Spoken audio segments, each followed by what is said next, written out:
जहां बनते हैं देश के गौरव, इंडिया का एकमात्र ऐसा कोचिंग इंस्टीट्यूट जहां कैडेट्स को ट्रेन किया जाता है आने वाले डिफेंस एग्जाम के अनुसार।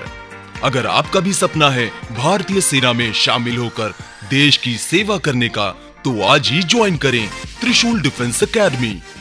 वेलकम टू त्रिशूल defence academy. I am BL Yadav.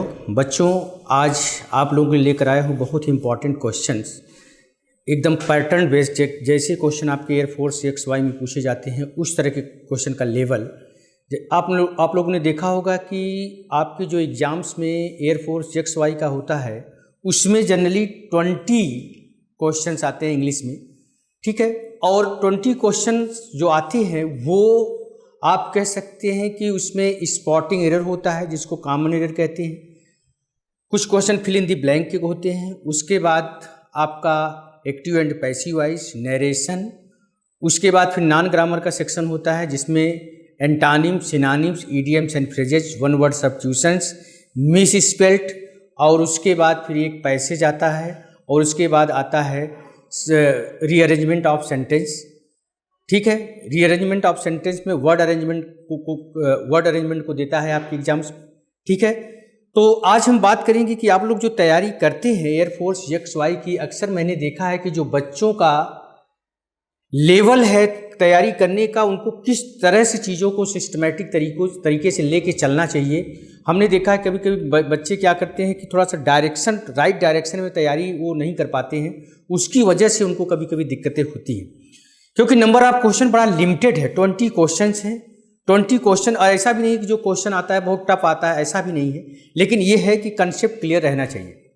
Basic से ज़्यादातर क्वेश्चन मैंने देखा है कि पूछे जाते हैं। आपने देखा होगा फिल इन दी ब्लैंक्स में इस जो आते हैं क्वेश्चन वो आर्टिकल्स या तो प्रेपोजिशन वगैरह से अक्सर पूछे जाते हैं, ठीक है। A and D को फिल इन दी ब्लैंक में दे देता है, या preposition in, at, on, upon से रिलेटेड, या प्रेपोजिशन से जो क्वेश्चन देता है कभी कभी फिक्स्ड प्रेपोजिशन से दे देता है, ठीक है। तो चीज़ों को किस तरह से आप एक सिस्टमैटिक तरीके से एक राइट डायरेक्शन में एक राइट अप्रोच के साथ आप आगे बढ़ें, ठीक है। तो आज हम उस तरह के लेवल के आपके एग्जाम्स के लिए क्वेश्चन मैं लेकर आया हूं, ठीक है। तो आप देखेंगे, आइए शुरुआत करते हैं, ठीक है। पहला क्वेश्चन है आपका, many and European countries passing through a bad phase, right. ये क्वेश्चन है स्पॉटिंग एरर का, ठीक है। अब ये क्वेश्चन है, इसमें कहाँ पर गलती है, किस ऑप्शन में है, ये देखना है आपको, ठीक है। तो यहाँ पर आप लोग देखेंगे कि जो यहाँ पर गलती नज़र आ रही है वो किस ऑप्शन में है, ये चीज़ देखना है। तो many and European option A गलत है, ऑप्शन ए हमारा रॉन्ग है। यूरोपियन के पहले बच्चों ध्यान रखिएगा एन का प्रयोग नहीं होता, हमेशा ए का प्रयोग होता है। यूरोपियन यूनिवर्सिटी ये सब के पहले, वैसे भी ध्यान रखिएगा अगर ई के बाद बच्चों यू या डब्लू आता है तो हम उसको क्या पढ़ते हैं बेटा, यू पढ़ते हैं। क्या पढ़ते हैं, यू पढ़ते हैं। और उसके पहले क्या आता है, ए आता है, ठीक है। तो क्या है, मेनी अ यूरोपियन के पहले यू से पढ़ोगे तो इसलिए आयन नहीं लगेगा, क्या लगेगा, ए लगेगा, यानी हमारा ए ऑप्शन गलत है। Many a European country is passing through a bad phase, ठीक है। तो ऑप्शन ए हमारा गलत है, यूरोपियन के पहले आयन नहीं लगेगा, ए लगेगा, ठीक है। और मेनी ए के बाद एक चीज़ और ध्यान रखिएगा बच्चों यहाँ पर कि मेनी के बाद अगर ए या आयन आता है, मेनी के बाद अगर ए या आयन आता है तो इसके बाद हमारा नाउन भी सिंगुलर होता है और वर्ब भी सिंगुलर होती है, राइट। लेकिन अगर मेनी दिया हो या अ गुड मेनी दिया हो, अ गुड मेनी दिया हो, या अ ग्रेट मेनी दिया हो, अ ग्रेट मेनी दिया हो, ठीक है। तो इसके बाद हमारा नाउन भी क्या होगा, नाउन भी प्लूरल और वर्ब भी प्लूरल होगी, राइट।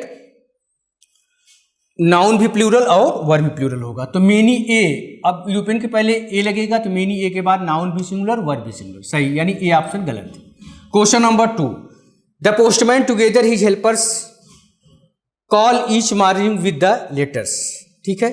अब इसका क्या कंसेप्ट होता है बच्चों की, इसका कंसेप्ट ये होता है कि when two subjects are joined by as well as together with, along with, in addition to, the verb agree with first subject, the verb agree with first subject, when two subjects are joined by as well as together with along with in addition to the verb agree with first subject, right. तो verb का प्रयोग हम first subject अनुसार करते हैं, यानी postman के according हम करेंगे, और पोस्टमैन हमारा क्या है, सिंगुलर है, राइट। इसलिए यहाँ पर कॉल्स होना चाहिए, कॉल के स्थान पर कॉल्स होगा, यानी हमारा जो ऑप्शन है वो बी ऑप्शन गलत है।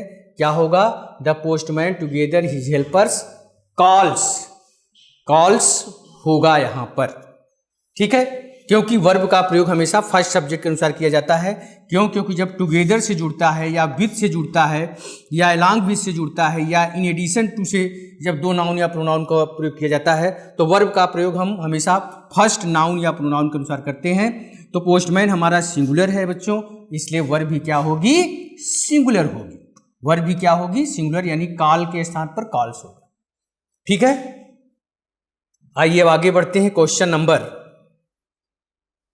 थर्ड क्या कह रहा है, in India working women lead a life of dual responsibility when they are married and have a family, ठीक है। कह रहा कि भारत में कामकाजी महिलाएं दोहरी जिम्मेदारियां निभाती हैं जब ये शादीशुदा होती हैं और उनका परिवार होता है। तो इन India working women lead a life of dual responsibility, तो यहाँ पर देखेंगे वर्किंग वोमेन, यहाँ पर वोमेन वर्ड जो यूज कर रहा है, लेकिन यहाँ पर उसके लिए जो प्रोनाउन यूज कर रहा है वो दे यूज कर रहा है, वर्ब आर यूज कर रहा है, यहाँ पर हैव यूज कर रहा है। इसका मतलब ये है बच्चों कि यहाँ पर एक महिला की नहीं बात कर रहा है, बहुत सारी महिलाओं की बात कर रहा है, इसलिए यहाँ पर क्या हो जाएगा, आपका विमेन हो जाएगा, यानी इसको प्लूरल बना देंगे तो सब कहानी सही हो जाएगी अपने आप। तो कहने का मतलब इन इंडिया वर्किंग वुमेन की जगह पर वीमेन कर दीजिए, lead a life of dual responsibility when they are married and have a family. इसका मतलब कि हमारा जो ऑप्शन है वो बी ऑप्शन गलत है, यहाँ पर इसको प्लूरल बनाना पड़ेगा, ठीक है। Question number 4, he said that he preferred coffee than tea. तो ध्यान रखिएगा बच्चों, प्रीफर या प्रीफरेबल हमेशा अपने बाद क्या लेता है बच्चों, टू लेता है।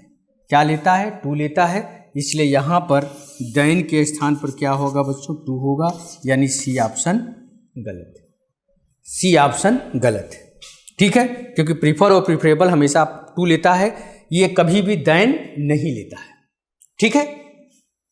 इसके बाद नेक्स्ट क्वेश्चन 5th नंबर क्या है, as soon as the bell rang the students rushed out of their classes, right.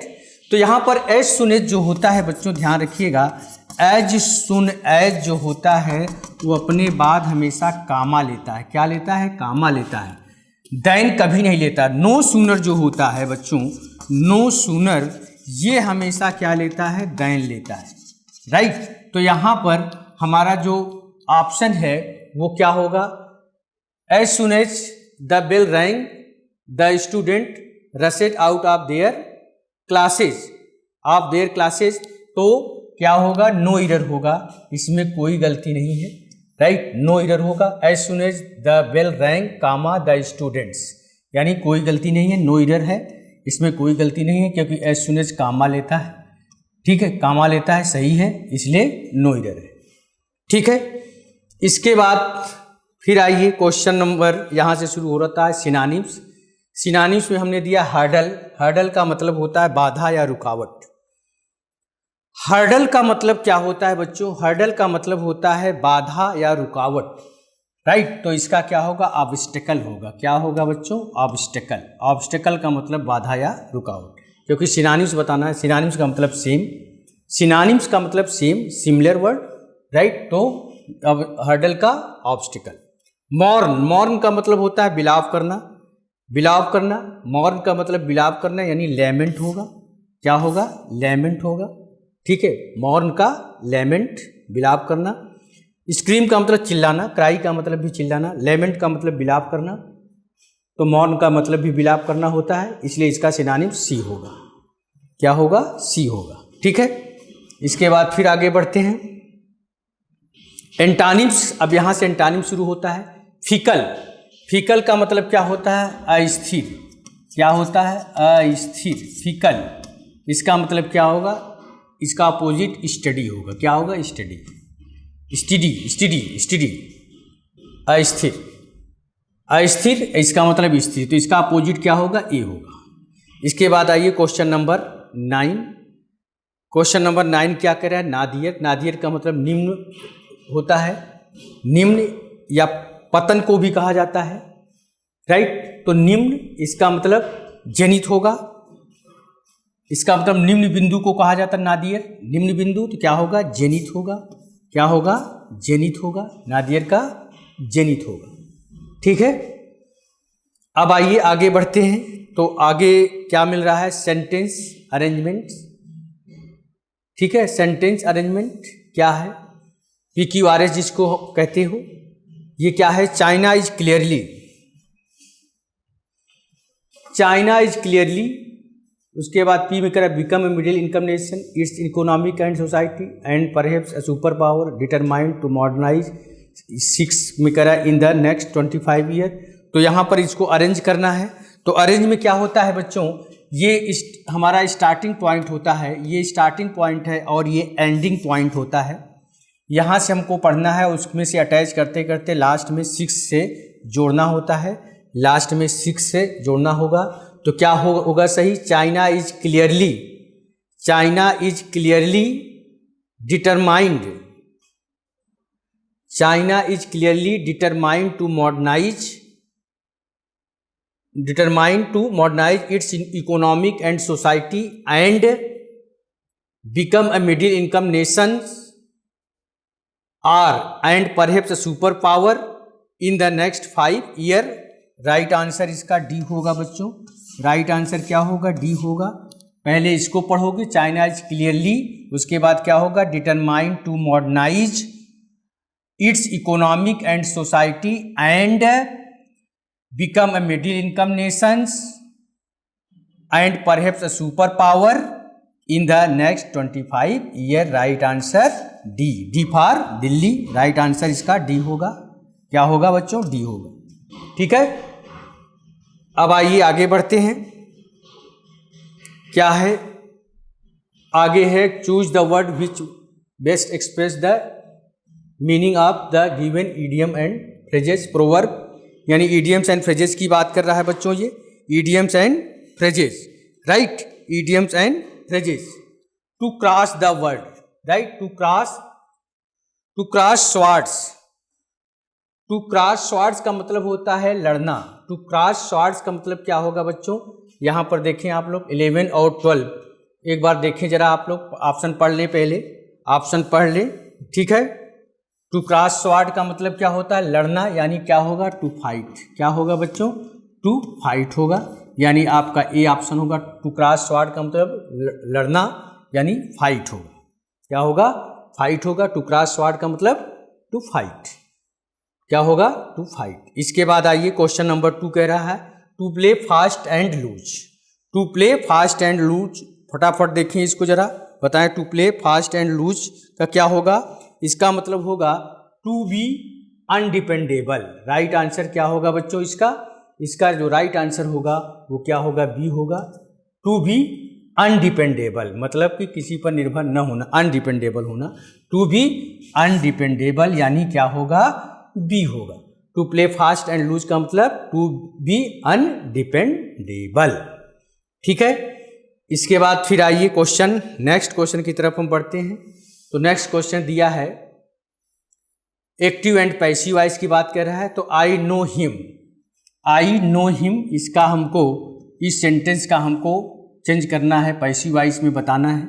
तो आई नो हिम, तो अब नो जो होता है बच्चों ध्यान रखिएगा, नो जो होता है जब ये पैसिव वॉइस में यूज होगा तो हमेशा ये टू लेता है, राइट। ये बाई कभी नहीं लेता है, ये ध्यान रखिएगा। तो क्या होगा? He is known to me, he is known to me यानी राइट आंसर।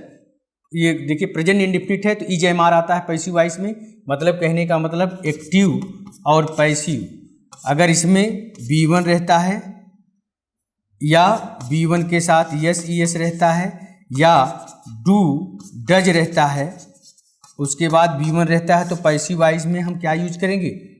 पैसिव वॉइस में या तो इज आएगा, या तो एम आएगा, या तो आर आएगा, उसके बाद वर्ब की थर्ड फॉर्म आती है।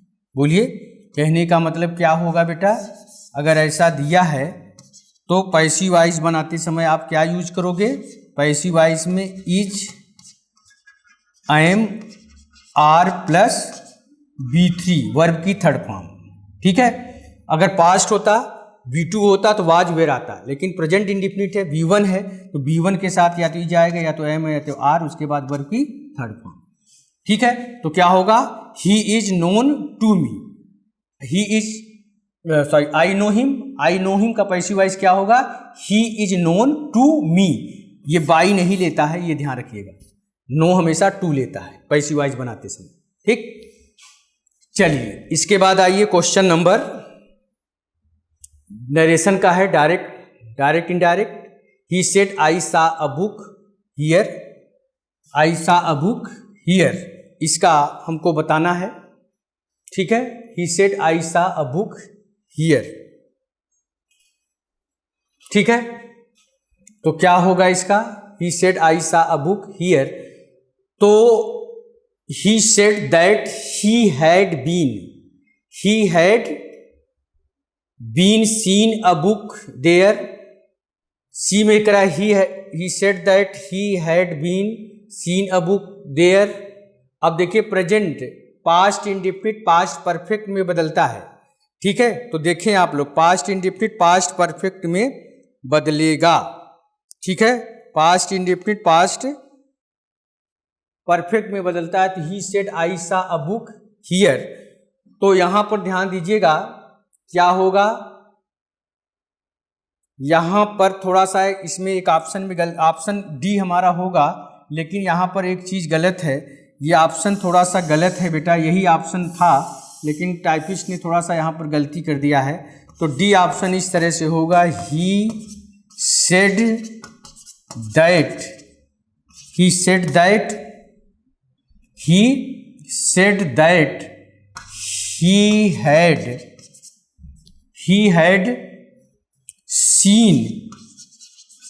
he had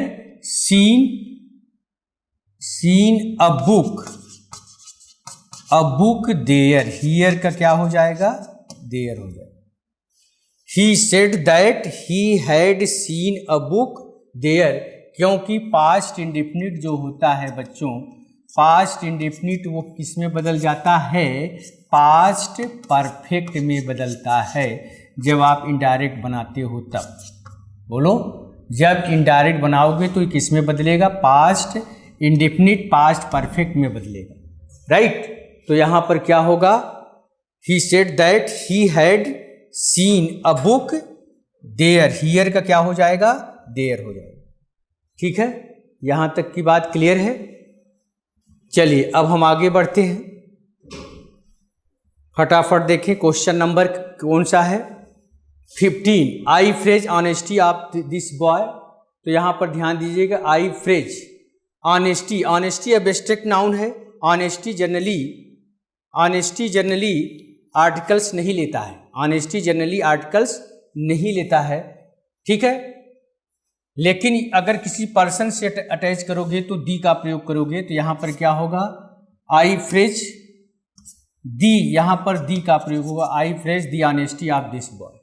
ये ध्यान रखिएगा, I praise the honesty of this boy, यानी सी ऑप्शन। ठीक है, यहां पर बच्चों ध्यान रखिएगा, ये जो क्वेश्चन अभी नरेशन का हमने बताया है, ये वाला ऑप्शन थोड़ा सा गलत था, इसको आप लोग नोट कर लीजिएगा। ये डी ऑप्शन जो सही, यही ऑप्शन हमारा सही भी है।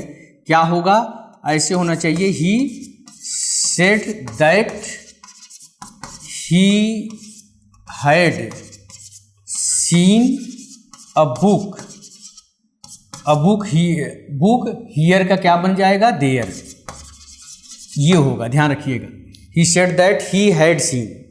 ठीक है, चलिए, क्योंकि पास्ट इंडिफिनिट पास्ट परफेक्ट में बदलता है। ठीक है, इसके बाद I praise the honesty of this boy, I praise the honesty of this boy, यहां पर क्या आएगा बेटा? दी आएगा, क्योंकि ऑनेस्टी एब्स्ट्रैक्ट नाउन है, जब हम इसको किसी पर्सन से अटैच कर देते हैं, जब हम इसको किसी पर्सन से अटैच कर देते हैं तब ये डिफिनिट आर्टिकल से दी लेता है। ठीक है।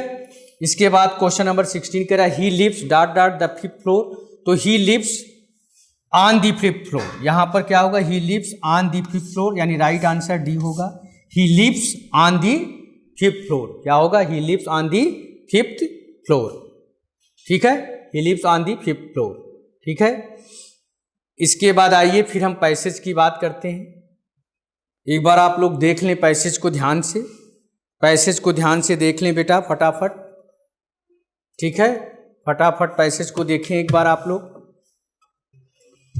क्या कह रहा है पैसेज, थोड़ा सा ध्यान दे। A story tells that two friends were walking through the desert, दो मित्र जो है वो रेगिस्तान के रास्ते से, रेगिस्तान में टहल रहे थे।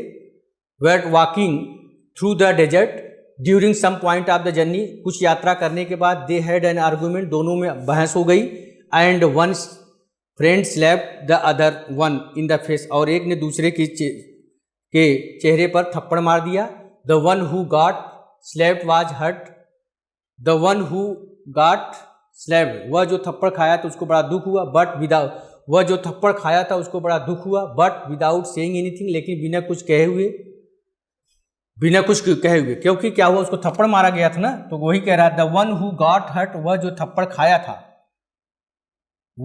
वह जो थप्पड़ खाया था, वाज हर्ट, उसको दुख हुआ, बट विदाउट सेइंग एनीथिंग, लेकिन बिना कुछ कहे, रोट इन द सैंड, बालू पर लिखा, today my best friend slapped me in the face, आज मेरे प्रिय मित्र ने मुझको थप्पड़ मारा है।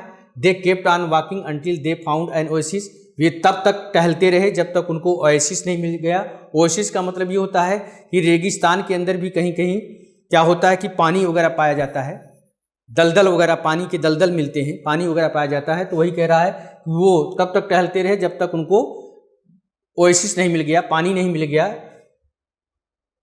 क्योंकि रेगिस्तान में भी कहीं कहीं पर पानी पाया जाता है, तो वही कह रहा है an oasis where they decided to take bath, जब उनको पानी मिला तो वो लोग क्या किए, वो लोग नहाने के लिए निर्णय लिया कि हम लोग क्या करेंगे, स्नान करेंगे। The one who had been slapped, वह जो थप्पड़ खाया था,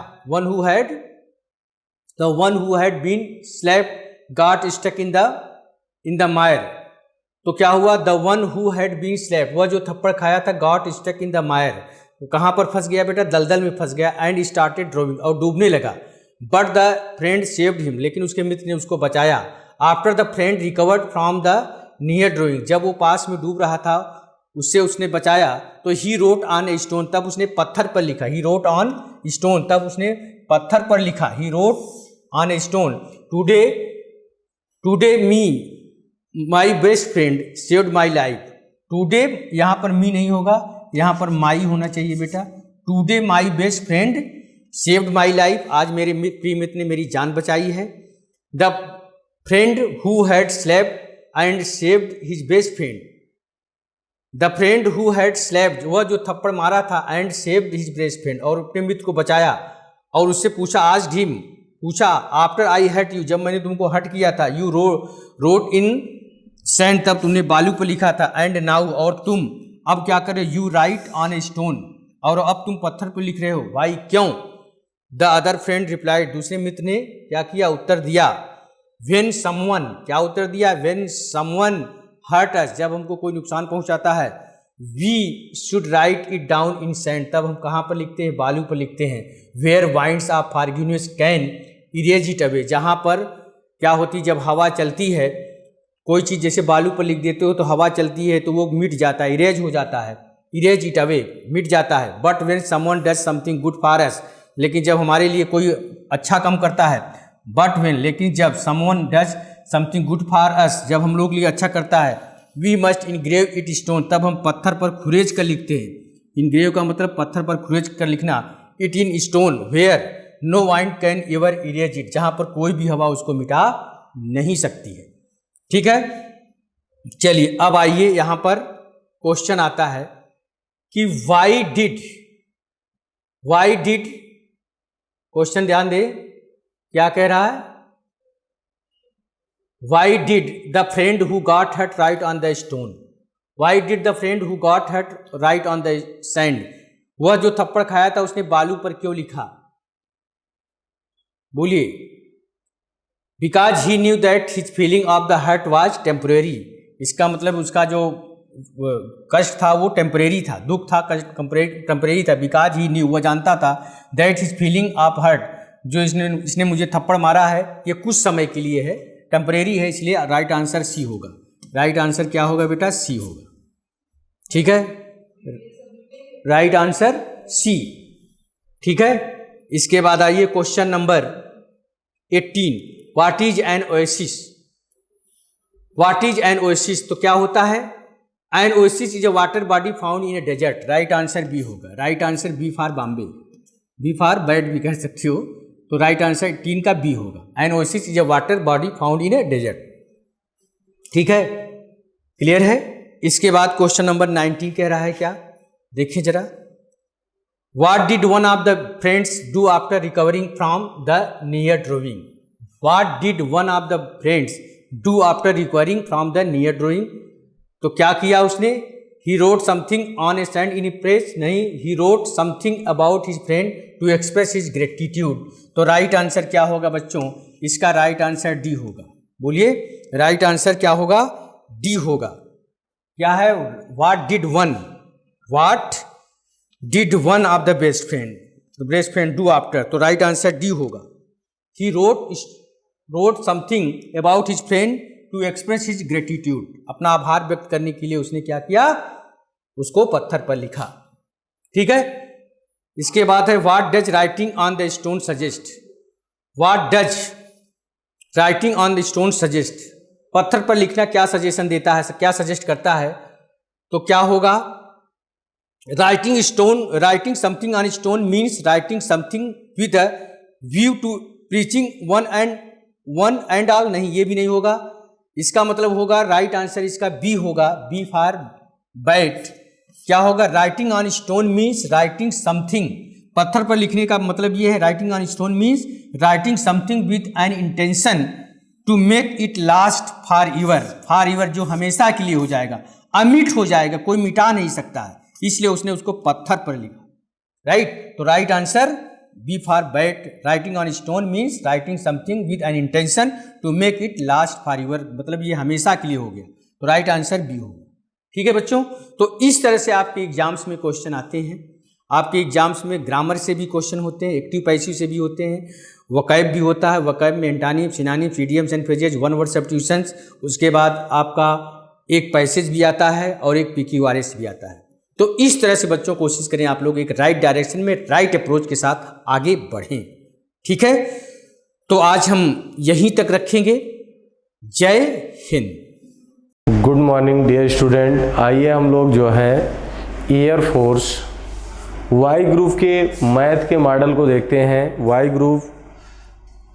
ग्रुप के मैथ्स के जो मॉडल्स हैं वो आपके कैसे होंगे, उसको आप देखिए कैसे क्वेश्चन आता है, उसकी बात आप करते हैं। तो देखिए पहला क्वेश्चन हम लोग लेते हैं और पहले क्वेश्चन की शुरुआत करते हैं। एक वर्ग के विकर्ण की लंबाई 26 सेंटीमीटर दिया है, तो वर्ग के विकर्ण की लंबाई कितना दे दिया है? 26 सेंटीमीटर। वर्ग की भुजा में सेंटीमीटर में ज्ञात कीजिए। तो देखिए समझो डियर स्टूडेंट, तो देखो आप समझिए, वर्ग के विकर्ण की लंबाई अगर आप लेते हैं तो देखिए जैसे ये आपका है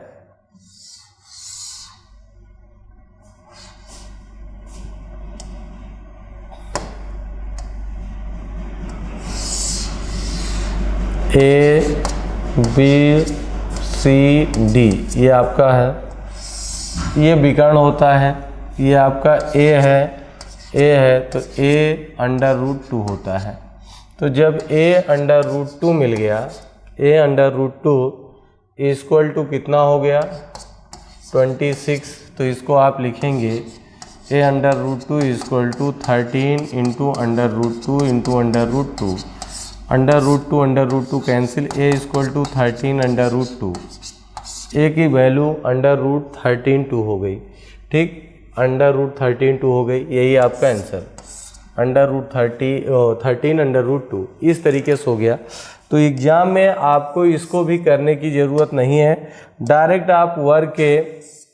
डायरेक्ट जो है आपके वर्ग के विकर्ण के बारे में आपकी जानकारी होती है। तो वर्ग के विकर्ण की जो जानकारी होती है हम लोग वही लेते हैं। a√2 = 26, a√2 = 13 × √2 तो a = 13√2। तो इस तरीके से पहले क्वेश्चन का आंसर आपको मिल गया। आइए फिर अब दूसरे क्वेश्चन पे चलते हैं। दूसरा क्वेश्चन आपके पास है, तो देखिए दूसरे क्वेश्चन पे अगर आपने ले लिया, यदि x y का 50% है, यदि x y का 50% है, x बराबर y का 50% है, 50/100, तो ये आपका हो गया x बराबर y/2। तो y का 25 का y% किसके बराबर होगा? तो अब देखिए यहाँ पे 2x बराबर y हो गया, तो 25 का y%, y/100, तो y/4 का मतलब ये अगर आपने ले लिया 25 का y% किसके बराबर होगा? y/4 ये आपका हुआ। तो यहाँ पे अगर लेते हो y की वैल्यू 2x/4 यानी x/2 यानी x का 50%, ऑप्शन नंबर बी, यही आपका हो गया x का 50%। ठीक है, कंफर्म हो गया, क्लियर हो गया। देखिए x का y% बराबर x = y × 50/100, x = y/2, 2x = y, 25 × y/100, तो y/4 = x/2, तो यानी x का 50% ये होगा। ठीक डियर स्टूडेंट, अब आइए आगे चलते हैं अगले क्वेश्चन पर। अगला क्वेश्चन आपके पास है, देखिए x की आयु y की आयु की 2/3 है, x की आयु y की आयु की 2/3 है, x की आयु y की आयु की 2/3 है, y × 2/3 ये आपका है। अब 6 वर्ष बाद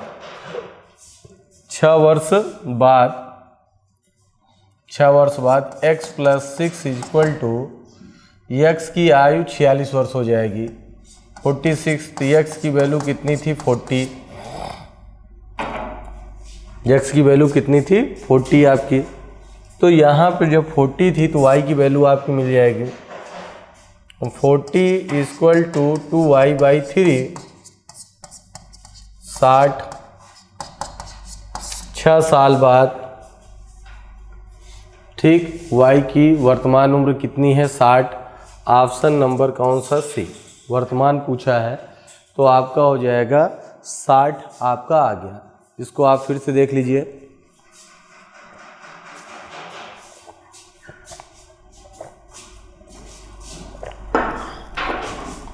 फिर से देखिए, बहुत अच्छा क्वेश्चन है ये। इस क्वेश्चन पे अगर आप चलते हैं तो इसको आप फिर से देखिए। जैसे ये आपको दिया है, यहाँ पे ये कह रहा है कि x की आयु y की 2/3 है, 6 वर्ष के बाद x की आयु 46 वर्ष हो जाएगी, तो y की वर्तमान आयु होगी। तो x बराबर y × 2/3 आपने ले लिया, तो x + 6 बराबर 46, तो x बराबर 40, x की वैल्यू रख के हमने y का मान निकाल लिया। ये आपका हो गया, यही आपका आंसर। आइए फिर डियर स्टूडेंट अगले क्वेश्चन पे चलते हैं।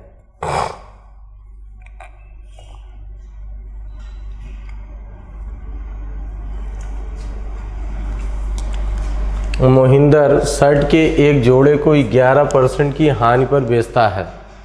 मोहिंदर शर्ट के एक जोड़े को 11% की हानि पर बेचता है। यदि उसने उस जोड़े के लिए 300 रुपये का भुगतान किया था, उसने उन्हें कितने में बेचा?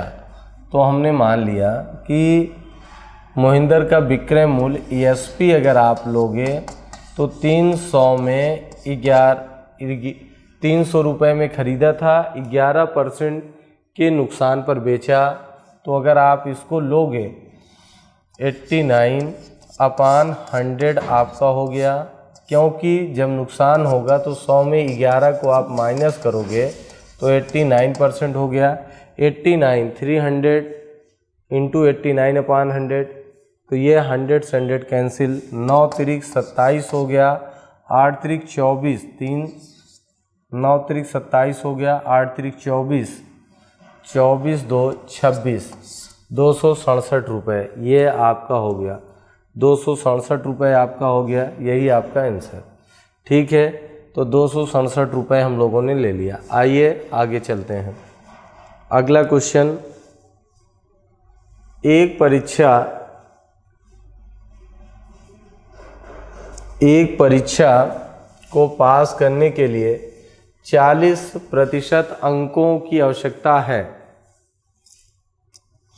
एक परीक्षा को पास करने के लिए 40% अंकों की आवश्यकता है यदि वह 190 अंक प्राप्त करके 10 अंकों से फेल हो जाता है। यदि वह 190 अंक प्राप्त करके 10 अंकों से फेल हो जाता है तो परीक्षा कुल कितने अंकों की थी। तो देखिए यार 40% डायरेक्ट आप लिखिए पूर्णांक। अगर आप बेसिक से करते हो तो आप देखिए इसको आप लिखिए पूर्णांक हमने ले लिया, पूर्णांक आपका हो गया x। अगर हम लोग बेसिक से करते हैं, अगर बेसिक से किए तो पूर्णांक आपका क्या आ गया x। जब पूर्णांक आपका x हो गया तो x का 40%, x इंटू 40/100 बराबर 190 प्लस 10, ये आपका हो गया 1 0 से 1 0, 4x/10 बराबर 200, तो 4 पंचे 20, 4 पंचे 20, तो x बराबर कितना हो गया 500, ये आपका हो गया। जब x बराबर ये आपका 500, ये इस पे आपने कर लिया। इसी क्वेश्चन को हम लोग बेसिक से भी करते तो भी आपका क्वेश्चन हो जाता है। जब बेसिक से करते हम लोग तो क्या होता, इसकी बेसिक के बजाय ये ट्रिक आप लेते तो इस ट्रिक से भी ये क्वेश्चन हो जाता। 40% बराबर 190 प्लस 10, 40% बराबर 200, 1% बराबर 5, तो 100% बराबर 500, यही आपका आंसर। 100% बराबर 500, ये आपका हो गया। अब चलिए इसके आगे चलते हैं। अब हम लोग इसके आगे चलते हैं, अगला क्वेश्चन करते हैं। तो देखिए अगला क्वेश्चन आपका है,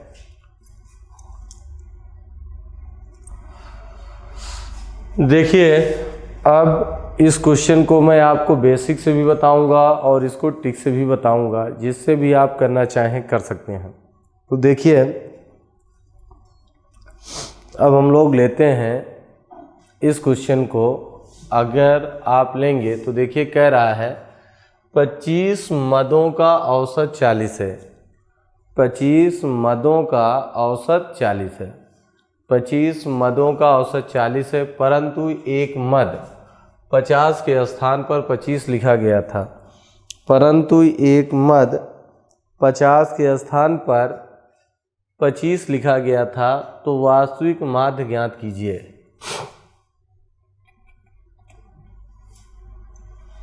तो 40 मदों का कुल योग अगर आप लेते हैं,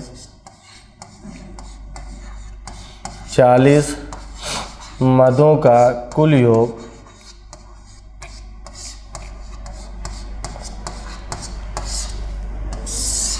बटे 40 बराबर सॉरी यहाँ पे 40 नहीं है 25 है। आप लेंगे देखिए 25 मदों 25 मदों का 25 मदों का कुल योग 25 मदों का कुल योग बटे 25 बराबर 40/1, 25 मदों का कुल योग बराबर 25 चौका 100, 1000। 25 मदों का कुल योग 1000 हो गया।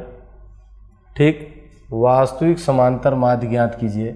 50 के स्थान पर 25 लिख लिया गया था। 50 था, 50 की जगह पे उसको क्या लिखा गया 25। तो 25 मदों का कुल सही योग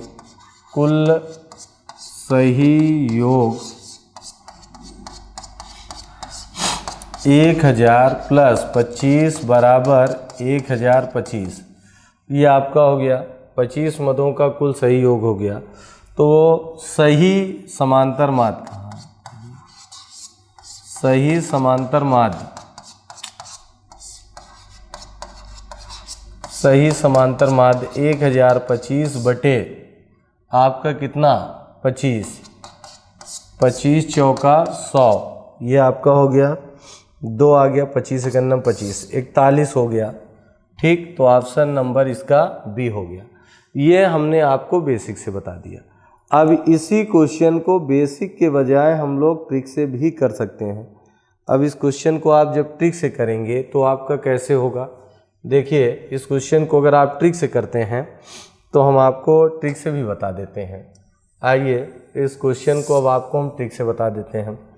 तो अगर ट्रिक से अगर आप लेते हैं तो देखिए आपका क्या होगा, हमने ले लिया 40 प्लस माइनस d/n, ये आपका हो गया 40 प्लस माइनस 50 के स्थान पे 25 लिखा, यानी 25 हमें जोड़ना था। तो अब आप इसको जब 25 जोड़ेंगे तो ये आपका होगा 40 प्लस 25 बटे 50, ये आपका हो गया ये 25 बटे 25 होगा, सॉरी 40 प्लस 25 जोड़ना था 25 बटे 25, ये आपने काटा 1, तो 40 प्लस 1 बराबर क्या हो गया 41, 40 प्लस 1 बराबर 41। इस तरीके से आप इसको बेसिक और ट्रिक दोनों से कर सकते हैं। ठीक, आइए अगले क्वेश्चन पे चलते हैं। अगला क्वेश्चन हम लोग ले लेते हैं। अगला क्वेश्चन हमारे पास है, यदि किसी त्रिकोण में यदि एक त्रिकोण में कोण B आपको क्या दे दिया है 90, ABC ये 90 अंश हो गया। कोण A आपको दिया है 60, तो साइन स्क्वायर A और cos square A plus tan square A का मान निकालना है। तो देखिए आप समझिए यहाँ पे कुछ नहीं करना था, ये डायरेक्ट आपका हो गया, वैल्यू रुक लेते, इसको आप ना भी लेते तो sine square 60 plus minus cos square 60 plus tan square 60, तो साइन 60 की वैल्यू क्या होगी √3/2 का होल स्क्वायर, 1/2 का होल स्क्वायर, tan 60 √3 का होल स्क्वायर। तो ये आपका 3/4 माइनस 1/4 प्लस 3, तो 2/4 प्लस 3 कैंसिल, 1/2 प्लस 3/1, 3 दूनी 6, 1 7/2, तो 7/2 ऑप्शन नंबर इसका कौन सा होगा, इसका ऑप्शन नंबर डी आंसर हो गया। कुछ बनाने की फिगर वगैरह की ज़रूरत ही नहीं थी।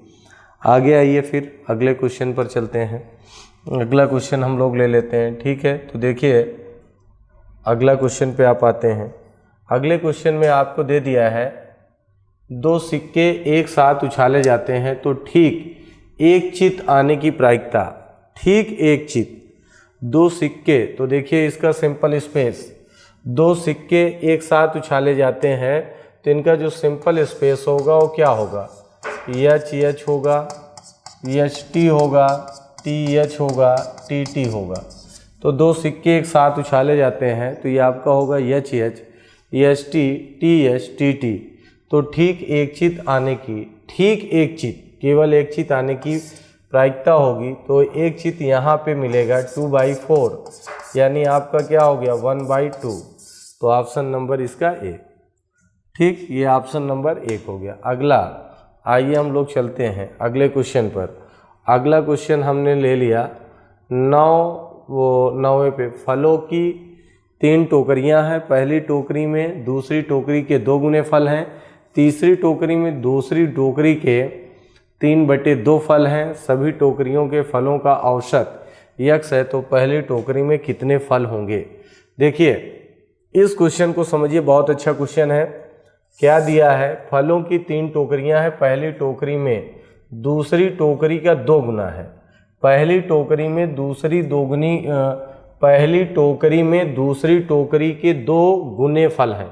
पहली टोकरी में दूसरी टोकरी से 2 गुने फल हैं। तीसरी टोकरी में दूसरी टोकरी के 3/2 फल हैं। सभी टोकरियों के फलों का औसत इतना है।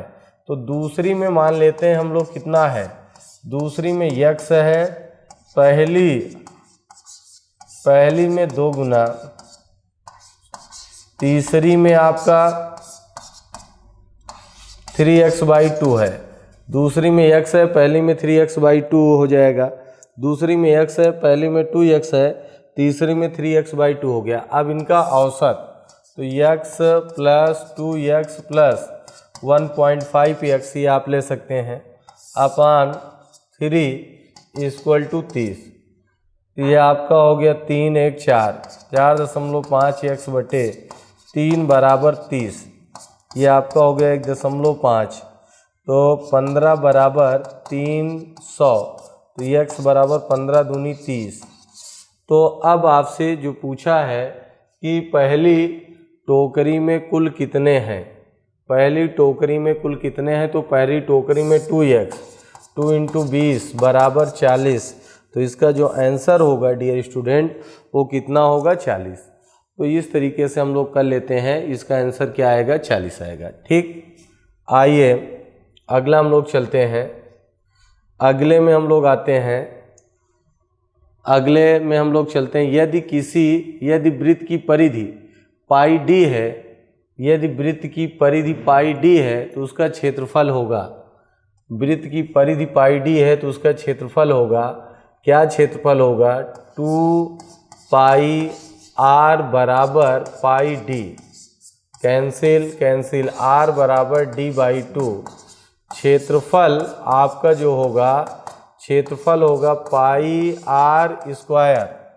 πr के प्लेस पे d/2 का होल स्क्वायर πd²/4। तो ये आपका हो गया ऑप्शन नंबर फर्स्ट। तो डियर स्टूडेंट यहाँ तक हम लोग कर लिए। अब इसके आगे जो है हम लोग अगली क्लास में, अगले वीडियो में अगले तरीके के क्वेश्चन को लेके हम लोग करेंगे। आज हम लोग इस वीडियो में यहाँ तक ही करेंगे। उसके आगे हम लोग फिर आगे चलेंगे, अगले वीडियो में अगले टाइप के क्वेश्चन को करेंगे। तब तक के लिए जय हिंद, थैंक यू। जय हिंद डिफेंस एस्पिरेंट, आप सभी का स्वागत है त्रिशूल डिफेंस एकेडमी के यूट्यूब चैनल पर। आज की इस वीडियो में हम करने जा रहे हैं एयरफोर्स वाई ग्रुप और नेवी AA और SSR का जो परीक्षा आई है उसके लिए 25 सवाल। ठीक है, ये आपके एयरफोर्स के वाई ग्रुप के लिए भी उपयोगी साबित होंगे।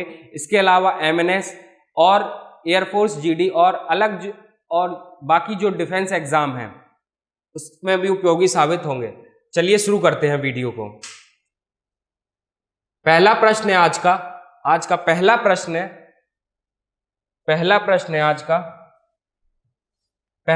है in which state Kakrapar atomic power station is located. यानी कि काकड़ापाड़ा परमाणु ऊर्जा स्टेशन किस राज्य में स्थित है। किस राज्य में स्थित है, ये सही कर लेना, स्थित है, ये गलत है, स्थित है। ठीक है, ऑप्शन पढ़ लेते हैं। पहला ऑप्शन है गुजरात, दूसरा ऑप्शन है राजस्थान, तीसरा ऑप्शन महाराष्ट्र, चौथा ऑप्शन है कर्नाटक। तो काकड़ापारा जो परमाणु ऊर्जा स्टेशन है, संयंत्र है, ये आपका है गुजरात में है। A option is the right answer. A option is the right answer. चलते हैं अगले प्रश्न पे। प्रश्न नंबर 2, क्वेश्चन नंबर 2, प्रश्न नंबर 2 कहता है विश्व स्वास्थ्य दिवस कब मनाया जाता है? मतलब कि वर्ल्ड हेल्थ डे कब मनाया जाता है? वर्ल्ड हेल्थ डे कब मनाया जाता है? विश्व स्वास्थ्य दिवस कब मनाया जाता है? ऑप्शन एक बार देखना है, ऑप्शन देखना है। उससे पहले क्या करना है, आपको खुद अटेम्प्ट करना है सवाल को। जितने भी क्वेश्चंस हम डिस्कस करने वाले हैं उनको एटलीस्ट कमेंट बॉक्स में आप खुद अटेम्प्ट कीजिए पहले, ठीक है? बाकी फिर आप कमेंट में बता सकते हैं कि कितने हमारे सही हुए, कितने आपने गलत हुए, ठीक है? ऑप्शन पढ़ते हैं। पहला ऑप्शन है 7 अप्रैल, दूसरा है 5 जून, तीसरा है 15 दिसंबर या चौथा 30 अक्टूबर। तो जो विश्व स्वास्थ्य दिवस है वो मनाया जाता है आपका 7 अप्रैल को। 7 अप्रैल को यानी कि अभी आने वाला है अप्रैल में जो, ठीक है, 7 अप्रैल को मनाया जाता है विश्व स्वास्थ्य दिवस। ये आपको याद रखना है। इसके बाद प्रश्न है पोलो के पारंपरिक खेल में प्रत्येक टीम में कितने खिलाड़ी होते हैं? सीधा सा प्रश्न है, पोलो में खिलाड़ी कितने होते हैं? पोलो में खिलाड़ी कितने होते हैं? पोलो गेम्स में खिलाड़ी या कि नंबर ऑफ प्लेयर्स एक तरफ कितने होते हैं, ये आपको बताना है। ऑप्शंस एक बार देख लेते हैं। पहला ऑप्शन है 3, दूसरा ऑप्शन है 4, तीसरा ऑप्शन है 6 या 11। तो आपको यह बताना है कि पोलो के खेल में कितने खिलाड़ी होते हैं एक टीम में। वो होते हैं 4 प्लेयर्स होते हैं, 4 खिलाड़ी होते हैं। तो इस तरीके से 3 का जो आंसर बनेगा वो होगा B is the right answer. B इसका सही उत्तर होगा।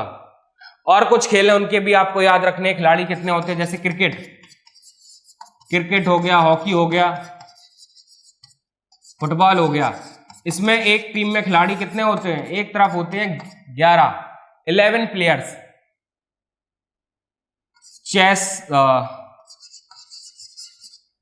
चेस में एक, ठीक है, एक साइड एक होता है, 2 लोग खेलते हैं। इसके बाद वॉलीबॉल 6, वॉलीबॉल में कितने होते हैं? 6 प्लेयर होते हैं। कबड्डी में कितने खिलाड़ी होते हैं? 7 प्लेयर्स होते हैं, ठीक है? ये भी आपको क्या करना है, याद रखना है। और कौन सा खेल है? इसके बाद बैडमिंटन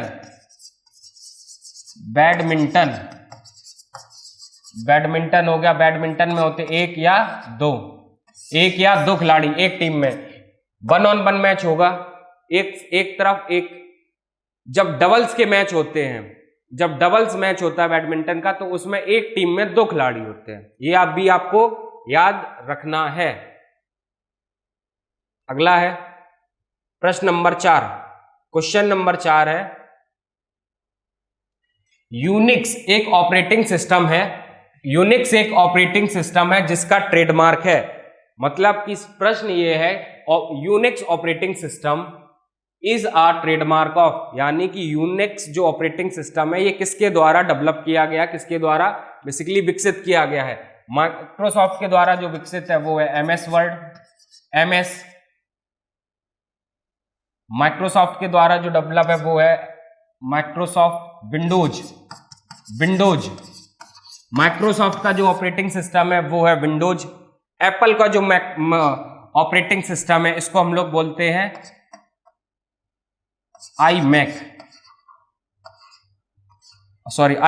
iOS बोलते हैं। iMac या फिर iOS होता है आपका फोन में, iMac होता है आपका सिस्टम्स में। तीसरा इसका जो यूनिक्स का होगा वो आपका सही होगा बेल लैबोरेटरीज। यूनिक्स जो सिस्टम है वो है बेल लैबोरेटरीज में। चलते हैं अगले प्रश्न पे, क्वेश्चन नंबर 5। पांचवा प्रश्न है भारतीय सिविल सेवा का जनक किसे कहा जाता है? भारतीय सिविल सेवा का जनक किसे कहा जाता है? Who is called the father of Indian civil services? Indian civil services का फादर किसे कहा जाता है? Robert Clive, Cornwallis, Lord Cornwallis, Hardinge या फिर जॉन सोरे? इसका जो सही उत्तर है वो है कर्नवालिस। कर्नवालिस को बोला जाता है सिविल सेवा का जनक, भारतीय सिविल सेवा का जनक बोला जाता है कर्नवालिस को। कर्नवालिस को बोला जाता है भारतीय सिविल सेवा का जनक या पिता। इसके बाद प्रश्न अगला है, प्रश्न नंबर 6 क्वेश्चन, 6वां प्रश्न है, भारतीय चुनावों में मतदान करने को न्यूनतम आयु कितनी है? मतलब कि आप चुनाव में भाग कब ले सकते हैं, आपकी आयु कितनी होनी चाहिए? मिनिमम एज पूछी गई है चुनाव के लिए, चुनाव में वोट डालने के लिए मिनिमम एज पूछी गई है 25 साल, 16 वर्ष, 18 वर्ष या फिर 21 वर्ष। तो चुनाव में, इलेक्शंस में वोट डालने के लिए, मतदान करने के लिए जो मिनिमम आयु चाहिए होती है, कम से कम जो न्यूनतम आयु चाहिए होती है, वो कितनी हो? 18 साल। 18 साल या 18 साल से ऊपर जितने भी भारत के नागरिक हैं वो क्या कर सकते हैं? वोट डाल सकते हैं, मतदान कर सकते हैं। तो 6 का जो सही आंसर है वो है सी। 6 का जो आंसर है वो है सी इज द राइट आंसर। अगला प्रश्न है तुंगभद्रा बहुउद्देशीय परियोजना किस नदी पर स्थित है? किस नदी पर स्थित है? इंग्लिश में एक बार पढ़ लेते हैं। On which river is the Tungabhadra multipurpose project established? इतना देखो, तुंगभद्रा मल्टीपर्पज प्रोजेक्ट कहां पर है, किस नदी पर है? गोदावरी पर है, कृष्णा पर है, महानदी या सिंधु पे? तो देखो, सिंधु तो नहीं होगा, सिंधु नहीं है, महानदी भी नहीं है, गोदावरी भी नहीं है, तो आपका एक ऑप्शन बचा कौन सा? बी, कृष्णा नदी पे है। तुंगभद्रा नदी जो है वो कृष्णा नदी की सहायक नदी है। तुंगभद्रा नदी या तुंगभद्रा नदी पर जो ये बहुउद्देशीय परियोजना बनी है, बांध बना है, ये कृष्णा नदी की सहायक नदी है। ठीक है, तो इसका जो आंसर होगा 7 का वो है B is the right answer. B is the right answer इसमें। ठीक है, प्रश्न नंबर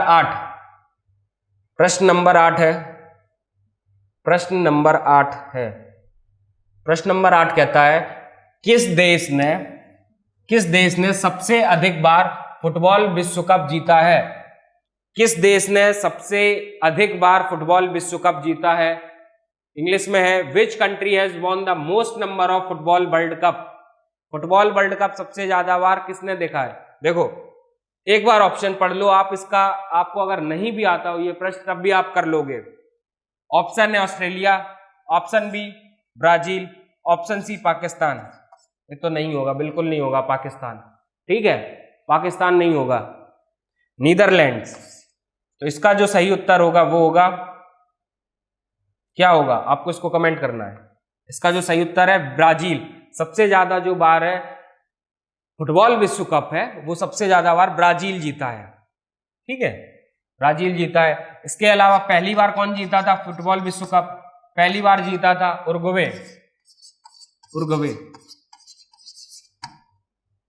ये कहां? दक्षिण अमेरिकी देश है, दक्षिण अमेरिकी देश उरुग्वे सबसे पहली बार जो फुटबॉल विश्व कप हुआ था वो जीता था। आखिरी बार हुआ था रूस में। आखिरी बार जो हुआ है रूस में, उसको कौन जीता था? उसको जीता था इंग्लैंड जीता था। ठीक है, आखिरी बार जो फुटबॉल वर्ल्ड कप हुआ था 2018 में। 2018 में, इस साल क्या है? 4 साल बाद फिर होगा 2022 में फुटबॉल विश्व कप कहां होगा? 2022 में फुटबॉल विश्व कप कहां होगा? वो आपका होने वाला है कतर में। कतर देश में आपका इस बार का विश्व कप, फुटबॉल विश्व कप होने वाला है, ये भी आपको याद रखना।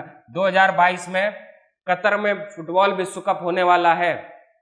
2022 में कतर में फुटबॉल विश्व कप होने वाला है। आखिरी बार, अंतिम बार कब हुआ था? 2018 में रूस में, जिसमें विजेता था इंग्लैंड और उप विजेता था क्रोएशिया। यह आपको याद रखना है।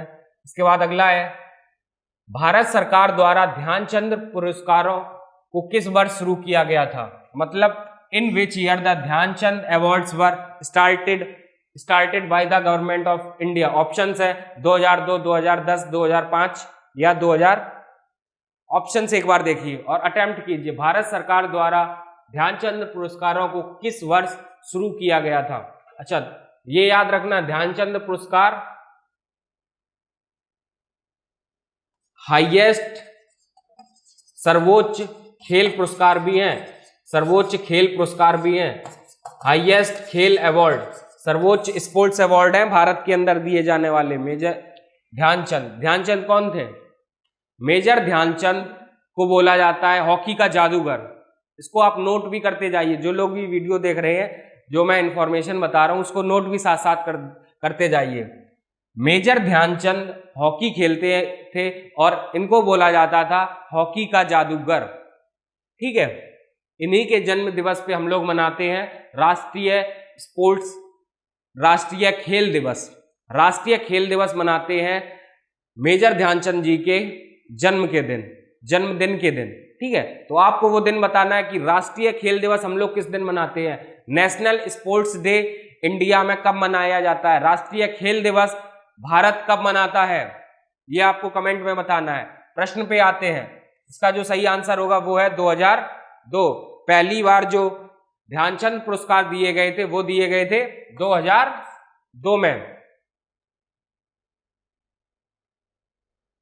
प्रश्न नंबर 10, प्रश्न नंबर 10 कहता है कि लाइफ ऑन माई टर्म्स पुस्तक किसकी आत्मकथा है? लाइफ ऑन माई टर्म्स किसकी आत्मकथा है? Option Shashi Tharoor, option B Sharad Pawar, option C Pranab Mukherjee, option D Chetan Bhagat. तो ये किस, अभी ऊपर के जो तीनों लोग हैं ये लोग क्या है? राजनेता या नेता बोल लीजिए। ठीक है, ये लोग क्या है? राजनेता, पॉलिटिकल लीडर्स राजनेता हैं। शशि थरूर, शरद पवार, प्रणब मुखर्जी जी भारत के राष्ट्रपति भी रहे हुए हैं। रामनाथ कोविंद जी से पहले जो भारत के राष्ट्रपति थे वो थे प्रणब मुखर्जी। ठीक है, तो इसका जो आत्मकथा है लाइफ ऑन माई टर्म्स, ये है शरद पवार जी की आत्मकथा है लाइफ ऑन माई टर्म्स। तो 10 का जो सही आंसर है वो है बी। 10 का क्या है? बी। 10 का B is the right answer. अगला प्रश्न है इतिहास, हिस्ट्री से। कुतुबुद्दीन ऐबक और इल्तुतमिश किस वंश से संबंधित है? कुतुबुद्दीन ऐबक और इल्तुतमिश किस वंश से संबंधित है? इंग्लिश में वही है कि Qutubuddin Aibak and Iltutmish belonged to which dynasty? Option पढ़ो। ऑप्शन है गुलाम वंश, लोधी वंश, मुगल वंश, खिलजी वंश। देखो ये तो नहीं होगा, क्योंकि हमें पता है मुगल वंश की जो स्थापना की थी वो की थी किसने? बाबर ने की थी। कब की थी? 1526 में। 1526 में जब क्या हुआ था? प्रथम पानीपत का युद्ध हुआ था, फर्स्ट बैटल ऑफ पानीपत। उसमें क्या हुआ था? इब्राहिम लोधी को हराया था। तो ये दोनों जो शासक हैं वो संबंधित है किससे? दिल्ली सल्तनत से। और दिल्ली सल्तनत में पहला वंश कौन सा आया था? दिल्ली सल्तनत में जो पहला वंश आया था वो आया था गुलाम वंश, या फिर उसको हम लोग बोलते हैं स्लेव डायनेस्टी। ठीक है, कब आया था? 92 में, 1192 में।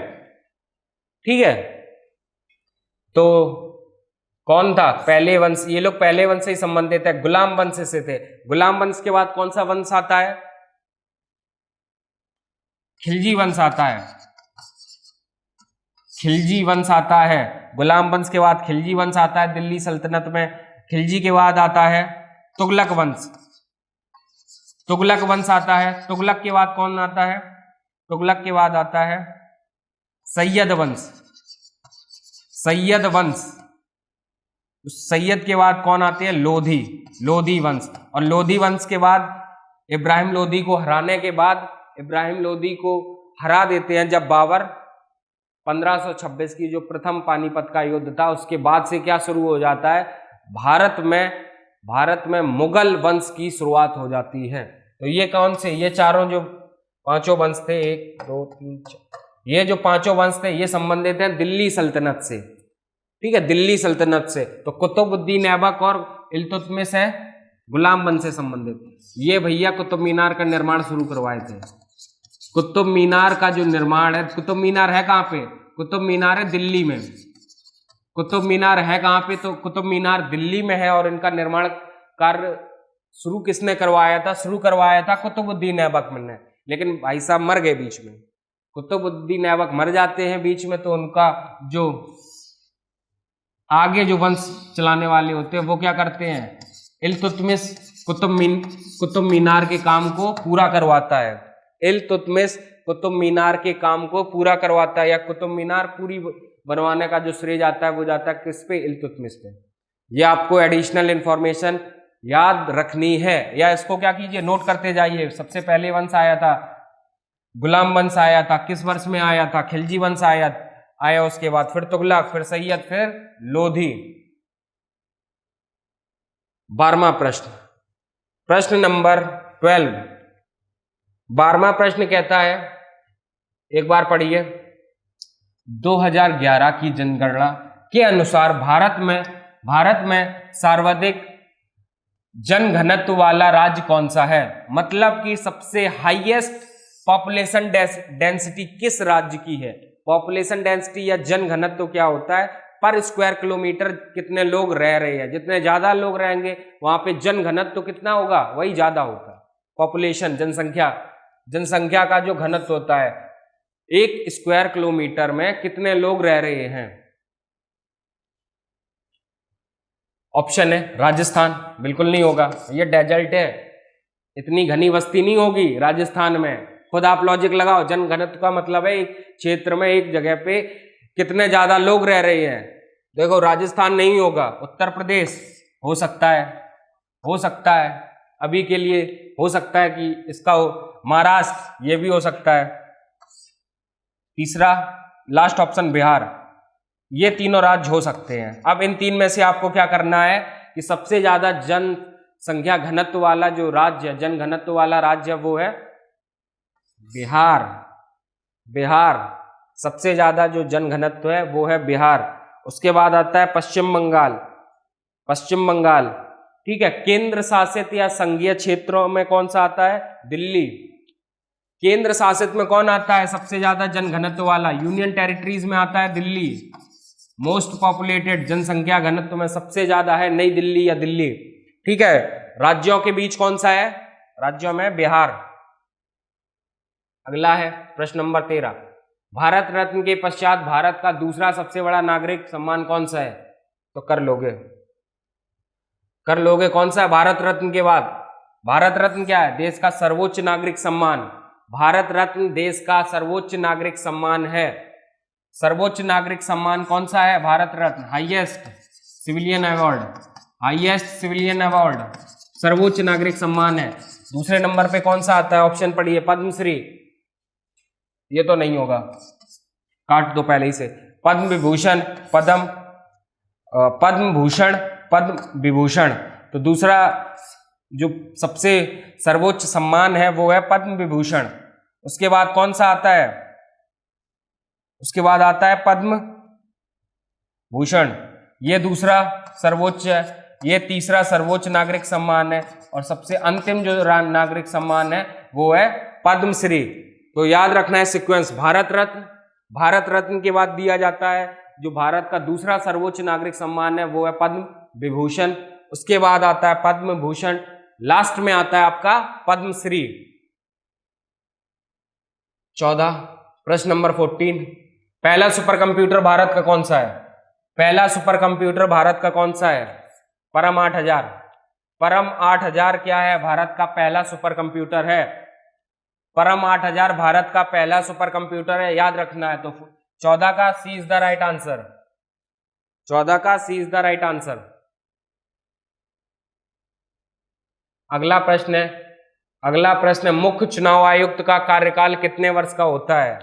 मुख्य चुनाव आयुक्त का कार्यकाल कितने वर्ष का होता है, इंग्लिश में देखते हैं how many years is the tenure of chief election commissioner, जो मुख्य चुनाव आयुक्त होता है उसका कार्यकाल कितने वर्ष का होता है? ऑप्शंस 62 वर्ष की आयु तक, 63 वर्ष की आयु तक, 64 वर्ष की आयु तक या 65 वर्ष की आयु तक।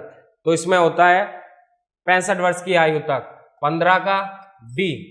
15 का डी जो मुख्य चुनाव आयुक्त होता है उसका जो कार्यकाल होता है, मुख्य चुनाव आयुक्त का कार्यकाल 65 वर्ष तक होता है, 65 वर्ष की आयु तक होता है। 16 प्रश्न। नेक्स्ट क्वेश्चन कह रहा है कि अंतरराष्ट्रीय संस्था कौन सी है? अंतरराष्ट्रीय संस्था है WTO। WTO का फुल फॉर्म जान लो, विश्व व्यापारिक संगठन इसका होता है नाम, विश्व व्यापारिक संगठन, विश्व व्यापारिक, वर्ल्ड ट्रेड ऑर्गेनाइजेशन, ये संस्था का नाम होता है। विश्व व्यापारिक संगठन का मुख्यालय कहां पर है? मुख्यालय कहां स्थित है? गलत है। मुख्यालय कहां स्थित है? वाशिंगटन DC, न्यूयॉर्क, पेरिस, जनेवा में है। जनेवा कहां पे है? जनेवा है स्विट्जरलैंड में है जनेवा। यहाँ पे क्या है? विश्व व्यापारिक संगठन का मुख्यालय है। विश्व व्यापारिक संगठन WTO, वर्ल्ड ट्रेड ऑर्गेनाइजेशन का मुख्यालय, हेडक्वार्टर है। अगला प्रश्न है 17। भारतीय राष्ट्रीय कांग्रेस की स्थापना किस वर्ष कब हुई थी? नहीं, किसने की? स्थापना किसने की है? सॉरी, हुई कब थी? 1885 में हुई थी स्थापना। कब हुई थी? कब पूछा जाए तो 1885। और किसने स्थापना की थी जैसा इस प्रश्न में पूछा गया है? स्वामी विवेकानंद जी नहीं, A.O. ह्यूम हो सकता है, दादा भाई नेहरू हो सकता है, नहीं हो सकता ये, व्योमेश चंद्र बनर्जी हो सकता है। तो क्या है, किसने की थी? भारतीय राष्ट्रीय कांग्रेस की स्थापना किसने की थी? A.O. ह्यूम ने। व्योमेश चंद्र बनर्जी, या इनको हम शॉर्ट में कहते हैं WC बनर्जी, ये कौन थे? ये हैं पहले अध्यक्ष, फर्स्ट प्रेसिडेंट ऑफ कांग्रेस, भारतीय राष्ट्रीय कांग्रेस के प्रथम अध्यक्ष व्योमेश चंद्र बनर्जी या WC बनर्जी। ठीक है, याद रखना है। तो 17 का जो सही आंसर है वो है बी। 17 का जो सही आंसर है वो है B is the right answer. Next, इसके बाद अगला है 18वां प्रश्न। भारत का सबसे छोटा राष्ट्रीय राजमार्ग, कमेंट में बताओ सबसे बड़ा कौन सा है? भारत का सबसे बड़ा राष्ट्रीय राजमार्ग कौन सा है, ये कमेंट में बताना है। फिर मैं ये बताता हूं भारत का सबसे छोटा राष्ट्रीय राजमार्ग कौन सा है। भारत का जो सबसे छोटा राष्ट्रीय राजमार्ग है, ये तो नहीं है 44, ये तो बिल्कुल नहीं है NH44 तो सबसे बड़ा है, लॉन्गेस्ट, सबसे बड़ा जो राष्ट्रीय राजमार्ग है भारत का वो है NH44। ठीक है, NH24 47A है। ठीक है, 18 का जो सही उत्तर है वो है सी। मैंने आपसे पूछा था कि भारत का सबसे बड़ा राष्ट्रीय राजमार्ग कौन सा है, तो आंसर इसका ये रहा NH44। ठीक है, सबसे छोटा कौन सा है? 47A। कमेंट में आपको एक काम और करना है, आपको पता करके बताना है, सर्च करके आप बता सकते हैं, या जिसको पता है वो कमेंट में ये बता सकता है कि 47A है कहां पर, ये आपको बताना है। पंचतंत्र पुस्तक किसने लिखी है? पंचतंत्र जो पुस्तक है, अच्छा बचपन में पंचतंत्र की कहानियां सभी ने पढ़ी होंगी। ठीक है, तो पंचतंत्र जो पुस्तक है वो किसने लिखी? आर्यभट्ट, नागार्जुन, विष्णु शर्मा या भारवी? विष्णु शर्मा जी ने लिखी है। पंचतंत्र की जो कहानियां उनमें क्या होता है, जानवरों के माध्यम से किसी ना किसी तरीके से सीख दी जाती है इस समाज को। ठीक है, या सामाजिक जो गतिविधियां हैं उनके बारे में बताया जाता है। प्रश्न नंबर 20 है, एशिया का नोबेल पुरस्कार किसे कहा जाता है? एशिया का नोबेल पुरस्कार किसे कहा जाता है? एशिया का नोबेल, अरे ये है, एशिया का नोबेल किस पुरस्कार को कहा जाता है? बात वही है, नोबेल प्राइज एशिया को किसको कहा जाता है? साहित्य अकादमी? ना जी। पुलित्जर पुरस्कार? ना जी। ये, हाँ, C is the right answer. Ramon Magsaysay पुरस्कार को ही कहा जाता है एशिया का नोबेल, एशिया का नोबेल कहा जाता है। मैन बुकर पुरस्कार ये नहीं। अब ये किस क्षेत्र में दिया जाता है? साहित्य पुरस्कार दिया जाता है। ये भारत का सबसे सर्वोच्च साहित्य पुरस्कार है, लिटरेचर के क्षेत्र में दिया जाता है। सबसे बड़ा भारत का जो साहित्य के क्षेत्र में दिया जाने वाला पुरस्कार है वो है साहित्य अकादमी पुरस्कार, ठीक है, साहित्य अकादमी पुरस्कार। इसके बाद पुलित्जर पुरस्कार, पुलित्जर पुरस्कार बी, पुलित्जर पुरस्कार है किस क्षेत्र से संबंधित? ये है जर्नलिज्म से संबंधित। मैन बुकर पुरस्कार किस क्षेत्र में दिया जाता है? ये बेसिकली दिया जाता है साहित्य के क्षेत्र में, साहित्य के क्षेत्र में, यानी कि लेखकों को दिया जाता है। याद रखना है। 21 नंबर में पूछा गया, who is called the father of computer? Computer का पिता किसे कहा जाता है? कंप्यूटर का जनक या कंप्यूटर का पिता किसे कहा जाता है? ऑप्शंस: चार्ल्स डेफियंस, Charles Babbage, Oliver Twist, Lovelace. तो हमें याद रखना है कंप्यूटर का पिता या कंप्यूटर का जनक किसे कहा जाता है? वो कहा जाता है चार्ल्स बेबेज। 21 का B is the right answer here. 21 का बी, चार्ल्स बेबेज को कहा जाता है कंप्यूटर का जनक। अगला प्रश्न है, क्षेत्रफल के आधार पर विश्व का सबसे बड़ा महासागर कौन सा है? Area wise world's largest ocean, area के हिसाब से कौन सा? ऑप्शंस पढ़ते हैं, हिंद महासागर, अटलांटिक महासागर, सी ऑप्शन प्रशांत महासागर, या डी ऑप्शन आर्कटिक महासागर। आर्कटिक महासागर सबसे छोटा है ये तो होगा नहीं। प्रशांत महासागर है विश्व का सबसे बड़ा महासागर, ये सबसे छोटा है,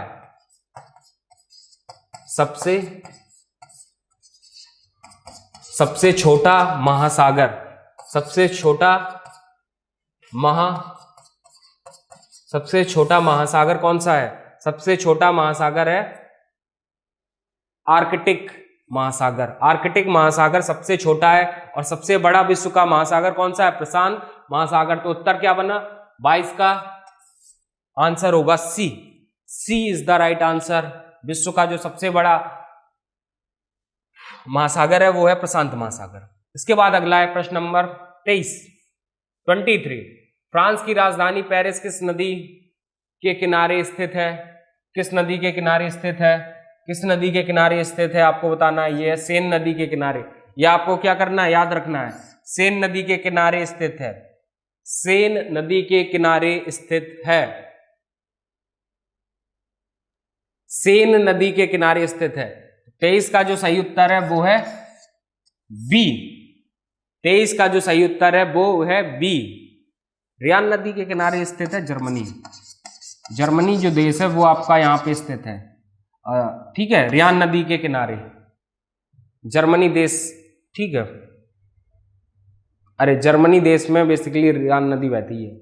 अफ्रीका के कालाहारी मरुस्थल में कौन सी जनजाति पाई जाती है? Which tribe is found in the Kalahari desert of Africa. अब देखो आपको पता क्या चल गया, दो चीजें। कालाहारी डेजर्ट कहाँ पे है? कालाहारी मरुस्थल कहाँ पे है? अफ्रीका में। कौन सी पाई जाती है? पगमी, बंटो, मसाई या बुशमैन जनजाति पाई जाती है। बंटू जनजाति पाई जाती है। B is the right answer. 24 का बी सही होगा। मसाई जनजाति भी अफ्रीका में पाई जाती है, लेकिन कहाँ पे ये पाई जाती है? ये सवाना के जो क्षेत्र है वहां पे पाई जाती है। सवाना घास के जो मैदान है वहां पाई जाती है। आज का जो लास्ट क्वेश्चन है वो है, आज का जो अंतिम क्वेश्चन है, वायुसेना के शीर्ष पदाधिकारी को क्या कहा जाता है? मतलब कि जो top officer of the air force card, what is the top officer of the air force card? General बोला जाता है, एडमिरल बोला जाता है, एयर कमोडोर बोला जाता है या एयर चीफ मार्शल बोला जाता है। तो भारतीय वायुसेना का जो सबसे सर्वोच्च शीर्ष अधिकारी होता है वो है एयर चीफ मार्शल। कमेंट में बताना है कि अभी कौन है भारत के वायुसेना प्रमुख। वायुसेना प्रमुख, एयर चीफ मार्शल क्या है? वायुसेना प्रमुख। जनरल जो होते हैं ये क्या होते हैं? ये होते हैं आर्मी में। ये किससे संबंधित है? आर्मी में हाईएस्ट पोजीशन। भारत के जो अभी वर्तमान में थल सेना अध्यक्ष है वो है general M Naravane. General M Naravane ये क्या है? थल सेना अध्यक्ष। थल सेना अध्यक्ष। एडमिरल क्या होता है? एडमिरल है नेवी से, नौसेना से। और इस टाइम पे जो नौसेना प्रमुख है वो है एडमिरल आर हरि कुमार है। याद रखना है आपको। तो ये थे आज के हमारे नेवी AA और SSR के लिए 25 क्वेश्चन। जय हिंद defence aspirant, welcome to the online platform of Trishul defence academy. आज हम करने वाले हैं वाई ग्रुप के लिए इंपॉर्टेंट क्वेश्चंस या फिर कहें वाई ग्रुप का एक क्वेश्चंस का सेट करने वाले हैं। ये आपका नेवी AA और SSR का जो एग्जाम है उसके लिए भी ये प्रश्न बहुत ही महत्वपूर्ण रहने वाले हैं। चलिए शुरू करते हैं। पहला प्रश्न है देर ना करते हुए। पहला प्रश्न है देश का सर्वोच्च नागरिक सम्मान है। ऑप्शन पढ़ लेते हैं एक बार। ऑप्शन ए है पद्मश्री, ऑप्शन बी है पद्म विभूषण, ऑप्शन बी है पद्म भूषण, ऑप्शन सी है पद्म विभूषण, ऑप्शन डी है भारत रत्न। तो भारत का या देश का जो सर्वोच्च नागरिक सम्मान है वो है भारत रत्न।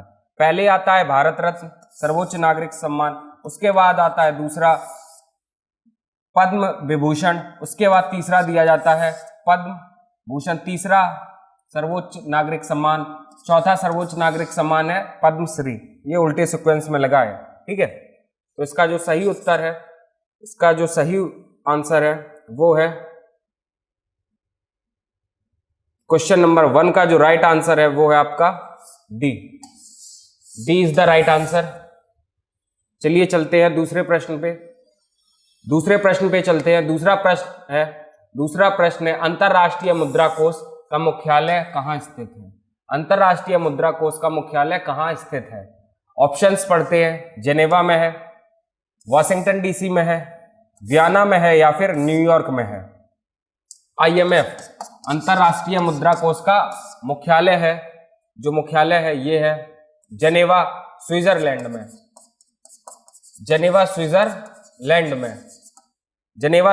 में IMF का मुख्यालय है। नेक्स्ट चलते हैं प्रश्न नंबर 3 पे। प्रश्न नंबर 3 कहता है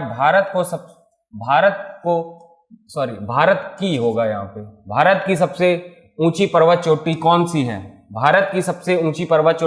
ऑप्शंस, पहला ऑप्शन है कंचनजंगा, दूसरा ऑप्शन है K2, तीसरा ऑप्शन है नंदा देवी, चौथा ऑप्शन है नंगा पर्वत। तो इसका जो सही उत्तर होगा वो है K2, यानी कि 3 का ऑप्शन नंबर बी सही जवाब, ठीक है। और आपको याद क्या रखना, भारत में स्थित सर्वोच्च चोटी कौन सी है? वो है कंचनजंगा, जो कि कहाँ पे है? ये चोटी कहाँ पे है? ये है सिक्किम राज्य में। कंचनजंगा कहाँ पे है? सिक्किम राज्य में। नंदा देवी कहाँ पे है? उत्तराखंड में। नंदा देवी पर्वत कहाँ पे है? उत्तराखंड राज्य में है, ठीक है, याद रखना है। और नंगा पर्वत कहाँ पे है ये आपको कमेंट में बताना है। नंगा पर्वत कहाँ पे है ये आपको कमेंट में बताना है वीडियो के नीचे। प्रश्न नंबर 4 पे आते हैं, पढ़ते हैं एक बार। हिंद स्वराज पुस्तक के लेखक कौन है? हिंद स्वराज पुस्तक है इसके लेखक कौन है? ऑप्शन ए देख लेते हैं महात्मा गांधी, ऑप्शन बी है जवाहरलाल नेहरू, ऑप्शन सी है एनी बेसेंट, ऑप्शन डी है अरविंद घोष। तो हिंद स्वराज के जो लेखक हैं वो है महात्मा गांधी। तो 4 का जो है वो सही उत्तर है ए। 4 का ए इज द राइट आंसर। याद रखना है हिंद स्वराज जो पुस्तक है उसके लेखक कौन है।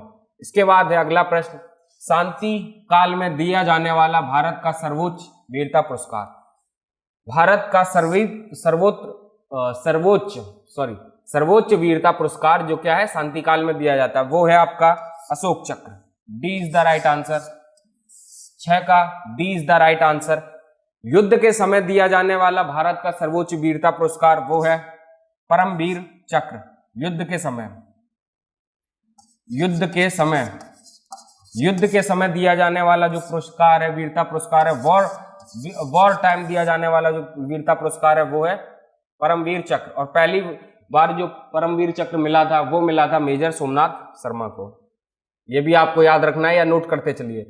जैन धर्म के 24वें तीर्थंकर कौन थे? जैन धर्म के तीसरे तीर्थंकर कौन थे? वो थे महावीर स्वामी। 6 का ए इज द राइट आंसर। पहले कौन थे? पारश्वनाथ। पहले तीर्थंकर कौन थे? जैन धर्म के पहले तीर्थंकर पूछा जाए तो उसका होगा पारश्वनाथ। ठीक है, भद्रवाहु नहीं थे, स्थूलभद्र नहीं थे। ठीक है, याद रखना है आपको। इसके बाद प्रश्न नंबर 7 पे आते हैं। प्रश्न नंबर 7 एक बार पढ़ते हैं। सफेद हाथियों की भूमि किस देश को? सफेद हाथियों की भूमि किस देश को कहा जाता है? ऑप्शन देख लेते हैं एक बार। ऑप्शन है जापान, दूसरा ऑप्शन थाईलैंड, तीसरा ऑप्शन ताइवान, चौथा ऑप्शन चीन। इसका जो सही उत्तर है वो है थाईलैंड। 7 का जो सही उत्तर है वो है बी। 7वें प्रश्न का जो सही उत्तर है वो है थाईलैंड। प्रश्न नंबर 8 पे चलते हैं। प्रश्न नंबर 8 कहता है डैश डैश। यहां पे आपको बताना है ना हो तो कंप्यूटर बूट नहीं कर सकता है। मतलब कि क्या ना होने पर आपका कंप्यूटर बूट नहीं कर सकता। बूट का मतलब होता है शुरू नहीं हो सकता या दोबारा से स्टार्ट बेसिकली नहीं हो सकता या शुरू नहीं हो सकता है। कंपाइलर ना हो तो आपका कंप्यूटर शुरू नहीं हो सकता। लोडर के ना होने